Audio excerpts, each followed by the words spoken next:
on the technologies that YourNest will be looking for investing from Fund 2. You have already gone through what companies YourNest funded in Fund 1. Now, as we start the journey for Fund 2, what would be the areas of interest for us? So the list cannot be complete, but some of these areas would be of interest to us. And you have heard already from several speakers on what exciting areas in future for India are. So mobile internet, you already heard from both Mohit and Sharad. It's going to change the dynamics and gives us an opportunity to invest in a huge number of startups which will take the advantage of increasing mobile internet. Digital payments, Sharad spent quite a bit of time there, so you can see there's huge opportunity going to be available for startups there. Digital identity, another area where massive opportunity will be there. Artificial intelligence, machine learning, huge area, analytics, all of that. Several companies in the first generation have already started and will continue to build on that journey. Enterprise SaaS, again, Sharad has spent time on it, and Pankaj, to your question, this opportunity is just beginning, in my opinion. There are only, you can count the total number of SaaS companies in the world pretty much like this. And there'll be how many enterprise software companies are there. So the same level of infrastructure has to be rebuilt in SaaS. Almost 100% of applications that today are non-SaaS will become SaaS in the next 10 years. So massive opportunity there. And in electronic systems design, medical electronics and IoT, etc., huge opportunity. You just heard from Cron Systems, that's like an IoT company. And then robotics, which will again take. These are not complete list of the areas that YourNest 2 will look at, but these are some of the main areas. We are open to technology and technology-enabled disruptive companies in, frankly, any area which can build a big business. Now, let me go back to my Cisco days and walk you very quickly through the story that Cisco believed about Internet of Things, and that is relevant to us. So Internet of Things that you keep hearing about, especially for people who are not familiar with that, what is that? It is basically people process data and things when they get connected. Today they are not disconnected. You are not really talking to things, you are talking to people. But as this changes and everything gets connected, amazing opportunity comes for building new businesses and providing you big value. Cisco estimated that the market for this is $14.4 trillion. That is almost the size of half a US economy. That is the market that is going to be unleashed in the next 10 years or so. This is up to 22, so it's 6 years actually according to this. So tens of trillions of dollars worth of business has to be built in this area.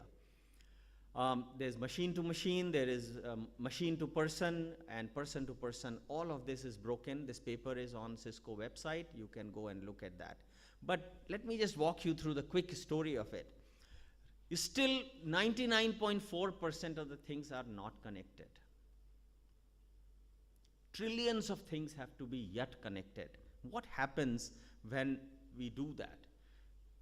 2023, 50 billion devices will be connected.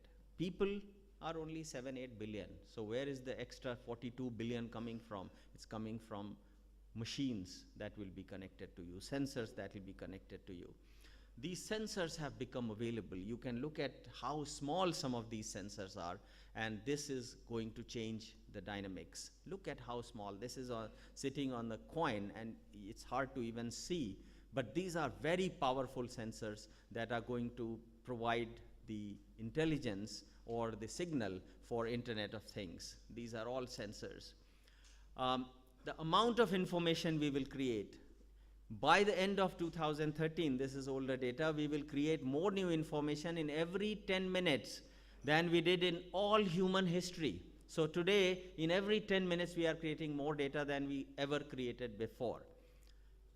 Gives room for analytics, and huge developments have to happen there.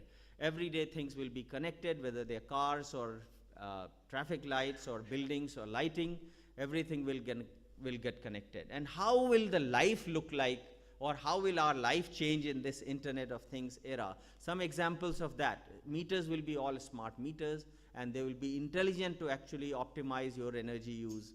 For example, your washing machine might work at night and not work during the day when the power will become cheaper. And all of this is actually happening in some part of the world already, will move to India and other parts of the world very soon. 30% of the water is lost. The most important resource in the world today is water, and 30% of it is lost because of leakage and things like that. All of that, or most of that, can be actually reused or reduced in terms of leakage. That will happen. 40% of the food in developed countries is lost. That can actually be reduced. Imagine how much it will mean to the people. Cars will talk to one another, cars will talk to the parking lot, and a lot of pollution that is being created today will be reduced through intelligent cars and intelligent sensors in the car. In our glass, there'll be more intelligence than what is today in your phone. Imagine that. You can just get that information available to you. I think as I'm getting older, many times you are not remembering the name of the person who is coming and saying, hi, you don't know that. But very soon the help is there. The glass will say, he's this guy, he's a jerk or whatever, but the glass will tell you who that person is. Our Unifor is doing that. We have instant translation. You can speak in any language, and at the other end, the person will speak in some other language, and you can have a conversation. This is a mind-boggling video you heard from Mohit. That video is an area. By 2023, typical bandwidth to the home will be sufficient to display streaming video in every square inch of your house. So you will have a stream, one in your son's talking, one your friend talking, whatever. It could be full of video streaming from all over the world. For example, you could have breakfast with your parents who are sitting in different continent, but looks like they are having breakfast, these guys are having dinner, but they are looking as if they are sitting in the same table. Robots, this is actually device working in the factory floors today, but imagine what will happen. And you see the video mounted there, they can talk. Street lighting becoming intelligent source of information. Terrorism, in my opinion, is one of the biggest problems in the world. It is the Third World War, in my opinion, and it's actually the sensor and intelligence that are going to prevent it. Humanly, it is impossible to control terrorism. So street lights and all other data, mobile and all that data will be used to predict where some kind of terrorist act is going to happen. Devices, you heard earlier, I'm not going to spend time there, but all kinds of devices will help us manage our health and fitness better. When you go to brush your teeth, actually the glass will show you the blood pressure, etc., so you know what you need. You don't need to actually go to a blood pressure place. All these things exist. Babies can be monitored through a simple sensor on the tummy of the mother. And I think the best thing will be when the baby is born, they will be given an IPv6 number, which will determine that baby. So that is how the world is going to change with that many IP addresses. Every person, every live animal on the world, and also many, many devices will get connected. So Internet of Things, why it is so big? Why is it 10 trillion? GE says actually it is $22 trillion market. It's a massive market that will change everything. How is the scene in India? IoT market in India stands at 5.6 billion. 200 million connected devices in 2016. So it's already happening. It's not going to happen later. It is already happening, and this will continue to grow. The challenges that industry face are lack of uniform security standards, privacy of consumer data, scalability, and unreliability of the network. These are all the opportunities for the new entrepreneurs. Massive area of opportunity. The startups comprise 60 to 65% of the organizations which are providing this solution to the large companies. So the activity is actually in a startup much more than in established companies. And IoT adoption in India is expected to grow across industries with literally every area, manufacturing, in utilities, in automotive, healthcare, etc., etc. So this is just the story of, one second, why is it not, okay, there you go. So this is the story of IoT only. Now every vertical that you see here actually will have opportunities like that. The job of YourNest 2 team is to actually find the best opportunities for you, the ones that has highest potential in any of these areas and more. And we will be working very diligently to make that happen.